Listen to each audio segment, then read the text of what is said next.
Një ndërtesë trekatëshe e përshtatur në shtëpi Bari është zbuluar nga policia e Lezhës. Gjatë kontrollit janë evidentuar 4 ambiente për kultivimin e bimëve narkotike me llampa dhe përtharjen e tyre me qëllim përgatitjen për shitje. Nga verifikimet rezultoi se në këtë objekt kishte lidhje të palishme të energjisë elektrike. Gjatë ndërhyrjes së policisë janë vënë në pranga babe e birë, respektivisht 57 dhe 22 vjeç, të dyshuar si autor të kësaj veprimtarie kriminale, ndërsa në vijim të veprimeve për rastin u arrestuar një 59 vjeçar, punonjës i OSHE, i dyshuar për shpërdorim detyre dhe si bashkëpunëtor për kultivimin e bimëve narkotike.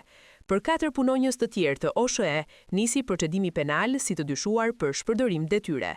Ndërsa nga kontrolli i kryer në katin e dytë të objektit, u gjetën dhe u sekuestruan në cilësinë e provës materiale 8.8 kg lëndë e dyshuar narkotike kanabis e tharë, 1064 bimë të dyshuar e narkotike kanabis, 960 fidan të dyshuar narkotik kanabis të mbjellë në kubik, 850 fara të dyshuara narkotike kanabis, 106 lampa me tranzistor që shërbenin për kultivimin e bimëve narkotike, një armë zjarri automatik me 2 krehra me fishek, një pistolet sportive me fishek, një automjet dhe 4 celular.